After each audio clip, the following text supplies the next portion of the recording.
Imagine a group of people who reject electricity, cars, and even modern fashion. Not in the 1800s, but today, right here in America. Who are they? Where did they come from? To answer that, we need to travel back over 300 years to uncover the true origin story of the Amish. Welcome to Amish Uncovered. Today we're diving into the fascinating beginnings of the Amish community, their roots in Europe, their struggles for survival, and their journey to becoming one of America's most unique cultural groups. Europe in the 1500s was in chaos. The Protestant Reformation had shattered the Catholic Church's dominance, and countless new Christian movements were emerging.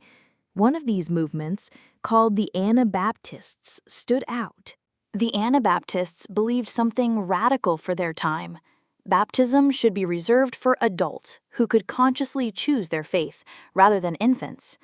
This belief shook the very foundation of both church and state authority. For that belief, Anabaptists were hunted, arrested, tortured, executed. Yet, despite relentless persecution, their movement survived, spreading through Switzerland, Germany, and the Netherlands. By the late 1600s, a fiery Swiss preacher named Jakob Ammann rose among the Anabaptists. Ammann demanded absolute simplicity, humility, and separation from the wider world. He preached strict discipline, plain clothing, and the controversial practice of shunning, cutting ties with those who left the church. Many thought his teachings were too harsh, but a devoted group followed him. From his name, they became known as the Amish. Before we continue the Amish journey across the Atlantic, take a moment to subscribe to Amish Uncovered. Every week, we bring you true stories about Amish life, culture, and history in America. Life in Europe was not sustainable for the Amish.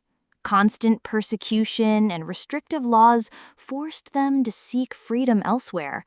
The New World beckoned. In the early 1700s, many Amish families sailed to the American colonies. They found a safe haven in Pennsylvania, where William Penn's promise of religious tolerance gave them hope. Here, they could finally live according to their beliefs, free from harassment.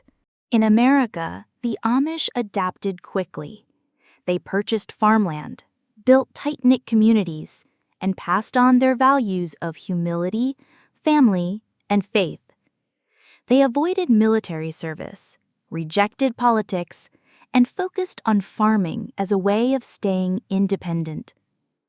Their plain clothing and refusal to adopt modern technology weren't meant to be strange. They were daily reminders of modesty and faith. Where others sought progress, the Amish sought stability. But survival was never easy. The Amish faced waves of industrialization, pressures to assimilate, and cultural misunderstandings. Many groups of immigrants blended into the American melting pot. The Amish made a different choice: to remain distinct. That choice is why, even today, you can still see horse-drawn buggies on rural American roads.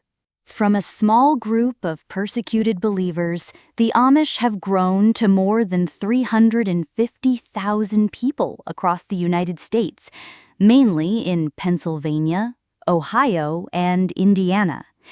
They continue to worship in homes, speak Pennsylvania Dutch, and reject many modern conveniences. And yet, they are not frozen in time. Some Amish businesses use solar panels. Some interact with outsiders through markets and shops. They adapt carefully, always weighing progress against tradition. So who were the Amish? They were followers of Jakob Ammann, born out of the Anabaptist movement in 1600s Europe. They fled persecution, crossed an ocean, and built a way of life that continues to this day. Thank you for joining us on this journey. If you'd like to uncover more stories about Amish history and culture, make sure to subscribe to Amish Uncovered and hit the notification bells so you never miss an episode. Until then, peace.